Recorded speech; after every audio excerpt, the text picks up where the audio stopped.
പാടാലോ, കുഴപ്പമില്ല. ഇതിലാണോ ഇച്ചിരി സൗണ്ട് നല്ലതാണ്? ഞാൻ എന്ത് പാട്ട് പാടണം?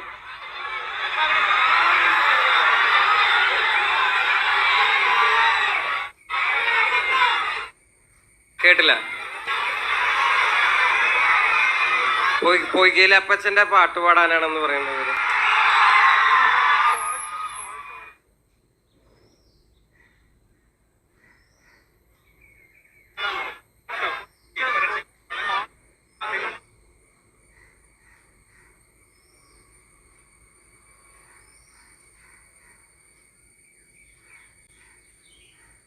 വണക്കം.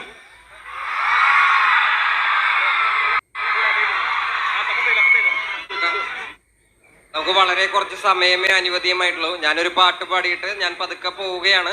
എനിക്ക് പോകാൻ വഴി ഒരുക്കണം ദയവ് ചെയ്ത്. ഒരുപാട് പരിപാടികളുണ്ട് ഇന്ന്.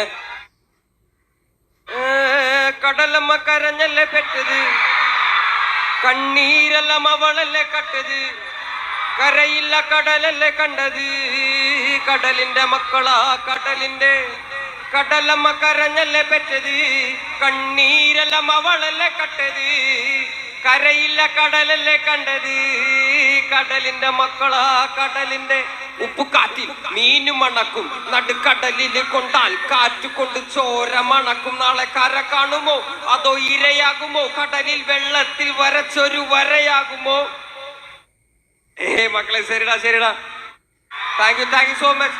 എനിക്ക് വളരെ കുറച്ച് സമയമേ അനുവദിച്ചിട്ടുള്ളൂ. പോയിട്ട് ഒരുപാട് പരിപാടികളുണ്ട്. നമ്മുടെ ജനങ്ങളെ തന്നെ ഒരുപാട് പേരെ കാണേണ്ടതായിട്ടുള്ള അത്യാവശ്യമുണ്ട്. ഇന്ന് അത്രയും മഹത്തായിട്ടുള്ള ഒരു ദിവസമാണ്.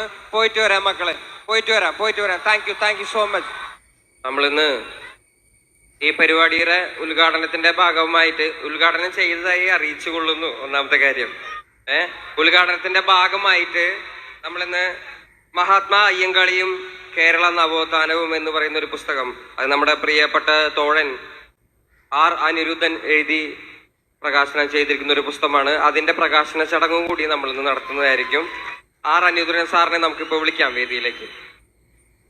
മറ്റൊരു പുസ്തകം ചരിത്രത്തിലെ അയ്യങ്കാളി, അത് നമ്മുടെ പ്രിയപ്പെട്ട തോഴൻ ശ്രീ കുന്നുകുഴി എസ് മണി എഴുതി നമുക്ക് വേണ്ടി എഴുതിയതാണ്.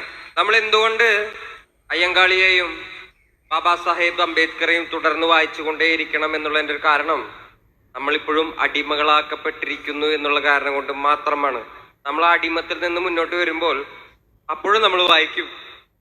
അപ്പോഴും നമ്മൾ മഹാവീരൻ അയ്യങ്കാളിയെ കുറിച്ചും ബാബാ സാഹേബ് അംബേദ്കറെ കുറിച്ച് നമ്മൾ മിണ്ടിക്കൊ